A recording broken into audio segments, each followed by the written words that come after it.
This morning I would be talking on how to balance between laziness and being pushing too much. This topic was prompted by students who sent me an email asking how best one doesn't push too much, at the same time how not to be for lazy. I suppose this topic is relevant with everything we do. Question of balance. In a competitive time, most people are trying to do whatever they can in a very great way, in a what you call all or nothing kind of mentality. They don't realize how hard it is to their own, I would say, endurance and quality and an ability to produce something out of themselves, be that career or your health or your relationship or your spiritual practices or whatever. Most people fall into the extremes of doing not at all or doing too much. They don't seem to have the balance. Particularly people who are trying to do particular projects or activities or things, because it's very easy for the very beginning to become very over-enthusiastic about doing something. So they put their fullest kind of energy, what they have, to do that, and that's when their inspiration and motivation is very strong. So it is that time that people do push too hard, almost as if they have right to finish it, complete it without any obstacles, and nothing should deter them. And if anything does deter them, they increase their aggression to overcome it. They don't realize that everything takes time. It doesn't mean how inspired and how motivated you are. Reality doesn't respect that. Reality respects one who has the ability and maturity to give the necessary time, not too much too soon, but on a very, very gradual process. So the impatience is probably the cause of pushing too hard and not having the ability to balance and take a back seat. It is the taking back seat that sometimes take too much a back seat that becomes laziness. So this is where the loss of balance. I'm sure a lot of our individual lives, failures or things we are not so happy about in the past were caused by those lack of balances. And it is that in that context the practice of meditation that you just did is designed to help us. It's difficult for the mind to be aware most of the time whether it's pushing too hard or because it wants so much, because pushing hard is mainly aggravated by one's desire and craving for the thing you have to do. I suppose you can always say too much as demerits of craving. But at the same time, if the very desire that we have to do certain things were, I would say, catered for carefully, without pushing too hard, I suppose everybody's sense of a success or achievement have come from persistence. Persistence is very different from pushiness. Persistence requires lots of diligence as well as very insightful thinking, or how long it might take, how much of my effort is called at this particular time, and our effort seems, particularly if our efforts is very much controlled by our mood swings, not required by the set of circumstances, and that's the part of the reason why there is this either too lazy or too pushy. It's almost like one could not see any middle ground between these two, and that's why Buddha, when he himself conceived how life's suffering can be aided by a spiritual realization. His own spiritual realization influenced him to term his teachings middle path.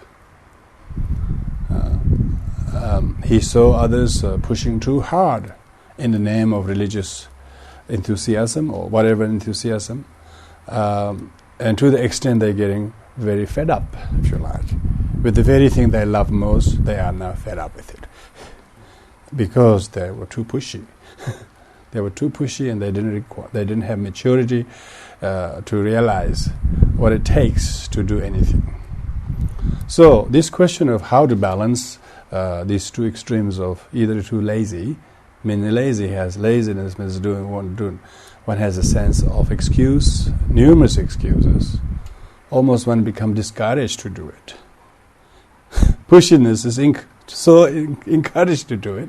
You blindly do it just for the sake of doing it because the craving is so strong. And laziness is a very much discouraging mentality, which all of a sudden flips the mind.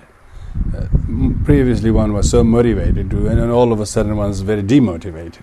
So it's these two extremes the Buddha warned his disciples.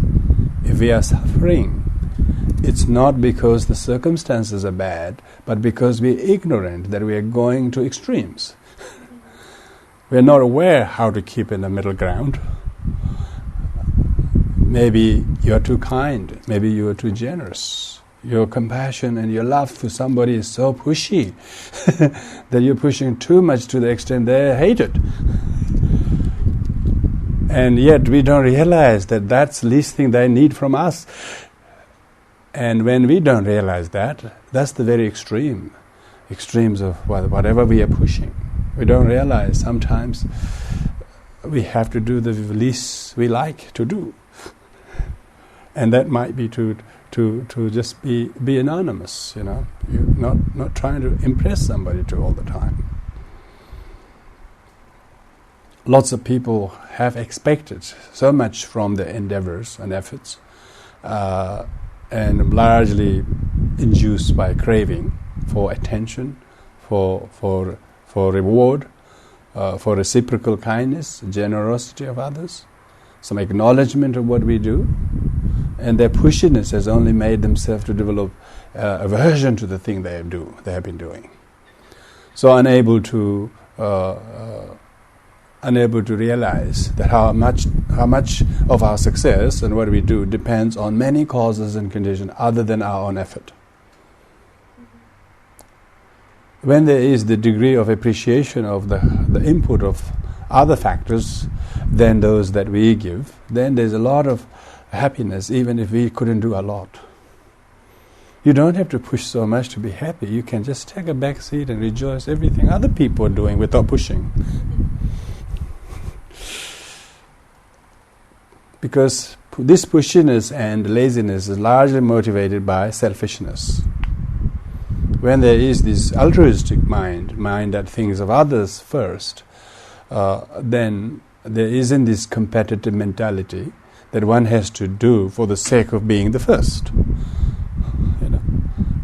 When that kind of mentality is, I would say, encouraged by society, where people have to be the number one, they don't realize that number one is only dependent of non-number ones.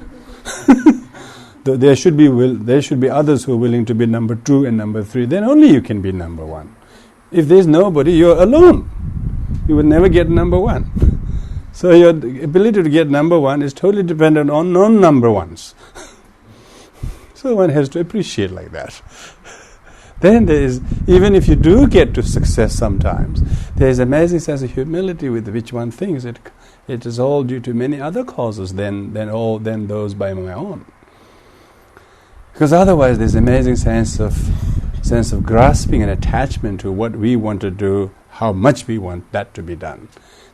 And it so completely blinds our mind from seeing the role that other people can play or should play, should be acknowledged. There's no room at all in the mind.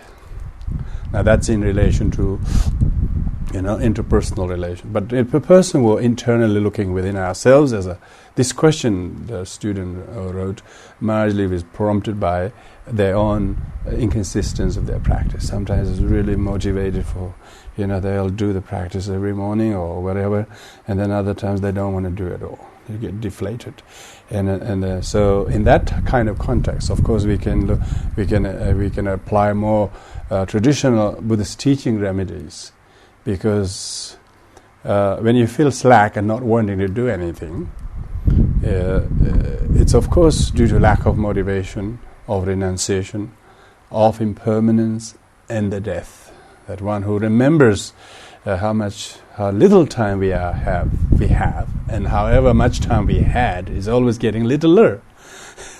So our time is never increasing, be it our youth, or be it our independence, or be it our whatever it is. Whatever we think we have is getting shorter and decreasing by the day.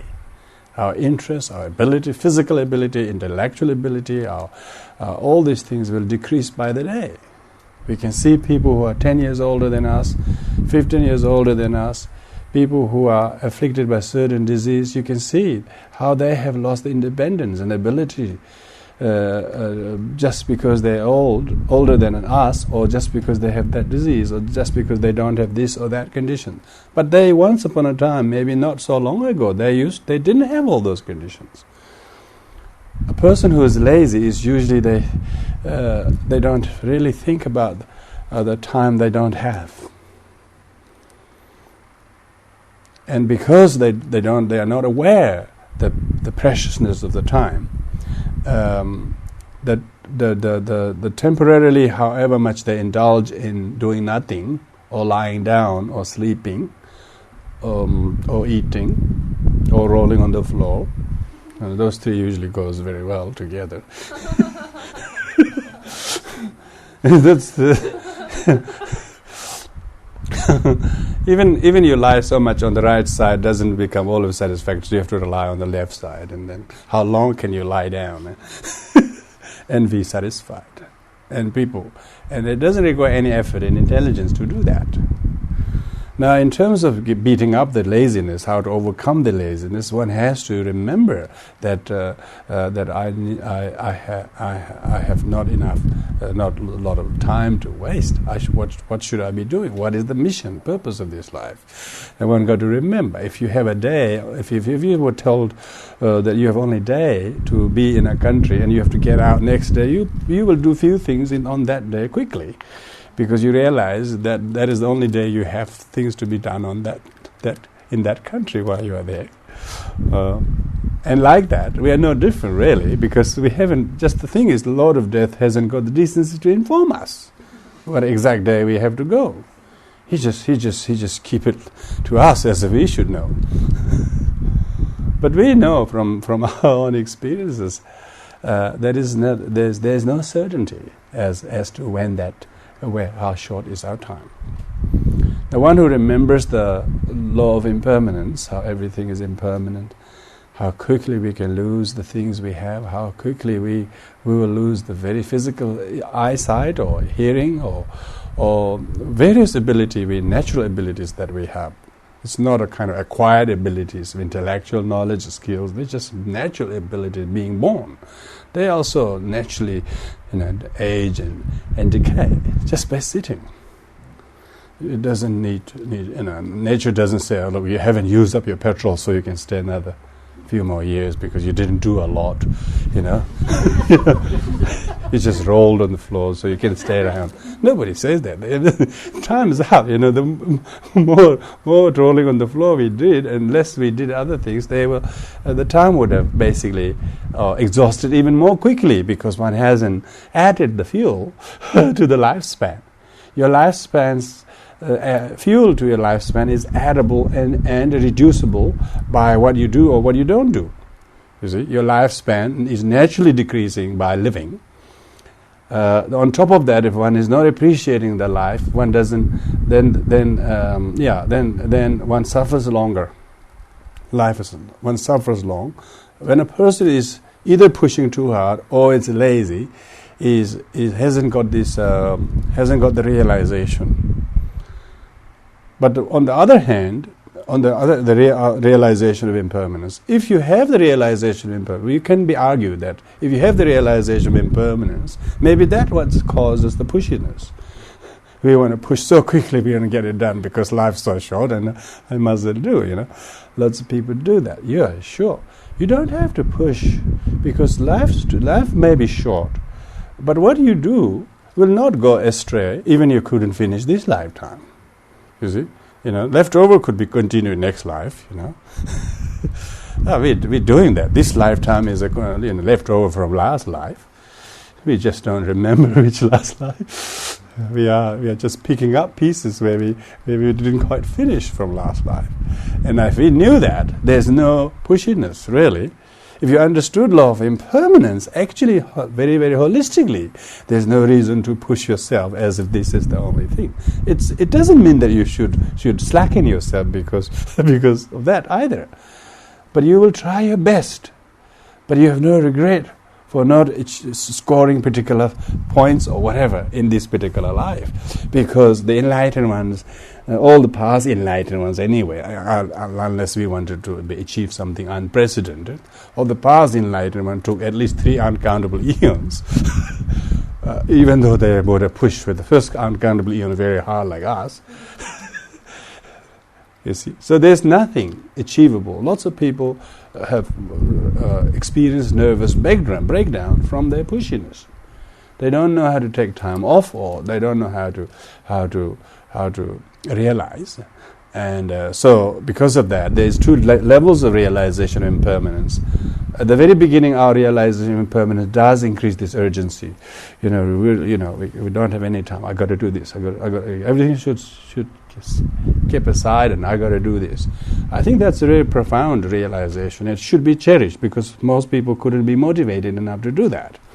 But at the same time, when you have the motivation to practice, when you have that, you have to allow a lot of things to be transformed by your recent motivation to practice, because you have a backlog of past habits, and they have to be broken down by the merits of the good that you're trying to perform. It takes a while to break those down before they totally depart you from you altogether. So it's important that time must be given before the effect of the past departs from us. Because however much good we've been performing with great persistence recently, the effect of those will not be greater than the effects of the things we did in the past. Because the effects of things we have done recently is very, very small in comparison to what we did in the past. So because of that, you got to give time. So it's not that what we're doing is ineffective, but what we're doing seems so insignificant in relation to what we're trying to combat with. These could discourage people. A lot of people you discourage. They thought, if they did this, they could get that, and they couldn't get that, and therefore they get discouraged. So short-sightedness is one cause of slackness and laziness. However much motivated one first became to practice out of renunciation, knowing the unsatisfactoriness of everything in life, and then one wanted to seriously practice Dharma, or whatever one wished to do. There's initial motivation, with this initial motivation, spur of the moment type of thing. It was very strong. But endurance, we have a saying in Tibetan, the candlelight gets brighter before it dies. So most people get really, really energetic before they are going to collapse totally. They're not going to do anything. So so you got to really be slow and steady. Even the good rabbit and turtle story. Slow and steady wins the race. So slow doesn't mean lazy. Slow could be confused with the laziness, and people can't tolerate. People don't have the humility to accept their slowness. You see, that's the danger I think. That's the danger, because they can't. They have to be like them, or they have to be better than them. They can't accept themselves as they are and then try to change. Being able to accept themselves is a wonderful change. That's a change they never had before. They never couldn't understand themselves or anything around them. So being able to understand themselves is a wonderful change. It might be slow in relation to somebody, but it might be safe for you to do that. But as long as you're consistent, if you're consistently slow, it's much better. Consistently slow is good. Consistently slow is much better. It's rather like the drop from the ceiling. If you have a water dropping from ceiling, and consistently from same spot on the concrete floor, you can see how the floor would wear away in time. But if you just pour a bucket of water from the ceiling, it's just all a big splash. But that's it. That's fine. After that, there's nothing. So, how do we know that we are too much a splash, or a miserable drop?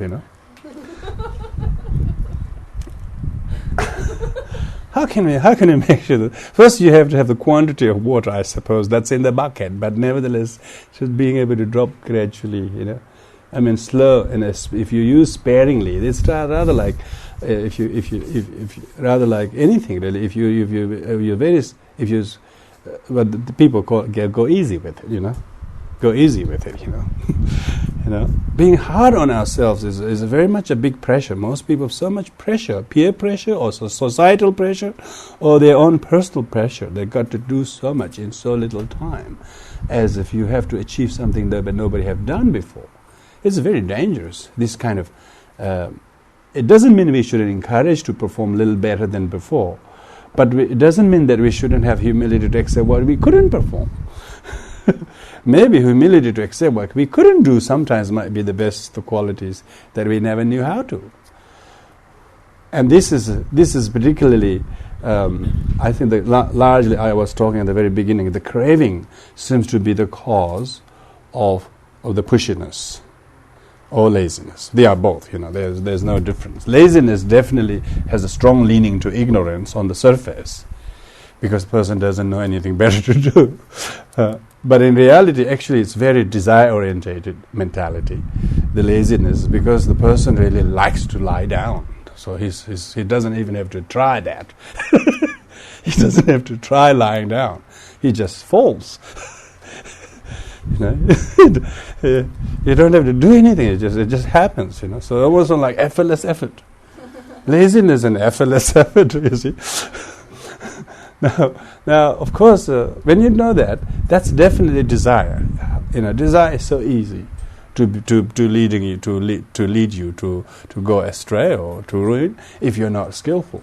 Whereas the exact opposite is it requires a lot of caution, a lot of mindfulness, introspection is needed.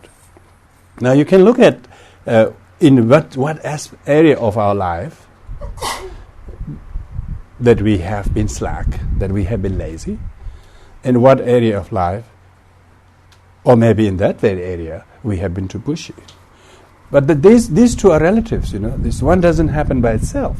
This one totally depends on the other. So you can't say, oh, this is the fault of this area, that's the fault. They are actually like two hands clapping. It doesn't happen. One doesn't happen without the other. So sometimes we might be lazy in the one area of life, but very persistent and very enthusiastic at the other place. Now that's because our desire is focused in different places. Neither are not desire orientated, but one predominates, and so one's desire to do nothing is stronger than desire to do something consistently. You see, all or nothing kind of mentality. You just totally give up. I have tried my bit. I'm not going to do any more type of thing. There's a lot of people like that. They're so consistent. They're so sure that what they did was more than enough, and they never got and I never got enough reward for what I did. I'm not going to do anything. So it's all of a sudden they freeze. It's rather like a river. They've been flowing centuries, and all of a sudden it doesn't flow. That would be a bad omen, wouldn't it? You see what's going on. This river's been flowing. Like, it's like that. There's a lot of that, a lot of drying rivers out there. It's a bit of a concern. But the problem is sometimes there's so many flood, and all of a sudden many people are flooded, you see. So there's no consistency. And this is why the mindfulness is so important. Because when we are mindful, we become aware that these two extremes are mutually inclusive. So you can't be too harsh on the other, without understanding what is causing the other. When you understand that, then there is a middle ground of which, by being able to be mindful, you will be able to stand on a middle ground. Therefore, you wouldn't tip one off balance, because you're not moving far to the right of pushiness, or not moving too far left to the laziness. But you have to put the effort to being in the middle. The effort that is required in the middle is actually maintains balance between the two, and because of that, the degree of control within oneself, there's a much greater degree of happiness in yourself. You're a much happier person. Whether you achieve that or not, whether you fail that or not, that's not end of your life. Even you failed, that's fine. That kind of easy, be easy to yourself means, it doesn't mean that you become demotivated because something that you realize that effort would not go astray. And so long as you are encouraging to yourself, no, that's okay, that's okay. It will not go astray. You must have missed one bullet, but wasted a few bullets there, but missed the target. But you have to use so many bullets missing the target before you hit on it. But every time you miss the bullet and you think that's a wasted bullet, you will never do it again. And if you ask anybody who have tried just anything, just ask them how many times they tried before they actually achieved anything. And then you realize, we have been asking too much, We haven't put the necessary attempt, and we want too much too soon. And because of that, we can be upset by the slowness or lack of progress in us. And then it almost that gives a license to get rid of, don't do anything. And all of a sudden there's this freeze. We get frozen. We don't want to do anything. And slackness, we have people, I have seen, and that's interesting, people's life circumstances changes. Quite a few people have, of course, come here a few years and they've done practice. They got lots of practice like this at home, and take from here, another one. And quite a few times they got a bundle of them sent back here. They don't want anything to do with that practice. They don't want anything to do with the practice, And it says a lot about the person themselves, but they think it's and then all of a sudden they in not many days after they said they want it back, and that's sort of swing, we're talking about mood swings. That says a lot about, that's not about the practice, that's a reflection of the person's lack of balance, They want too much too soon. They don't realize how everything is dependent on, most of the things are dependent on other things than ourselves. We're just a small part of it. We're just a little atom. The fact that we count it is very great. It's important not to be the only thing that makes a big difference. We should be a small particle in the whole mandala. And then it will be nice. And that kind of humility is not... that kind of humility is not cause of laziness. It takes a lot of effort to have humility. A lot of diligence to have humility. Lots of diligence to have humility. Humility doesn't come from laziness. Actually, humility will overcome laziness. It doesn't sort of make negative comparison between oneself and others, saying, I'm not like that, Sometimes you can make positive comparison by saying, look, why can't I do it?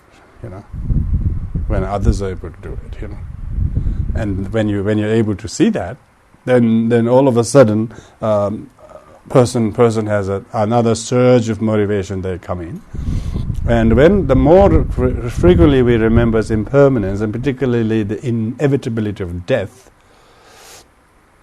and then this is what giving the example of saying someone says you have to leave in one day, and then you really want to get a lot of things done, and most people don't have that awareness that their times are shorter and getting shorter and shorter. When they are more aware they are of impermanence and closeness of death and the rest of all the other things that has afforded to us to be distracted or to be lazy, becomes a complete waste of time. And because of that, the person prioritize his time and become a better manager of what they do. And there's no effort put too much too soon. Whatever you do, it's not a too much. There's an amazing sense of consistency, rather like a river that is flowing all the time. It doesn't have to try so hard at a particular point. It's flowing all the time, So it's flowing like that, It's important to have that kind of consistency, and it has always been, like one is a mother or a father or someone, they really think it's very hard to be what we are, But they don't realize that there have been countless mothers like us, or fathers like us, who are much better than us. And we are not trying to do anything unprecedented. We're just trying to remain inspired to do what we can do as much as other past fathers and mothers have done. And then we don't put too much a spotlight and pressure on us how much we should do that other people haven't done. The competitive society perhaps only expect us to do what people haven't done. Like there are now no mountains left to climb because every highest mountain has been climbed. Maybe that's the problem. Now they're going underneath, Yeah, I thought so. They can't find enough small things to keep them happy, They can't do simple things that other people do that can make them happy. They have to do something others haven't done. That's the problem. The desire is so terrible. Desire is so dangerous that you wanted to discover something that nobody has. Because of that, you will do anything. The scientists you have, all the scientists trying to mislead the world, as if he found something that nobody had found. It's very dangerous. The person has no idea how destructive it is for his future. Desire is so blinding of our decency and of our discerning power. Mind can't discern very well.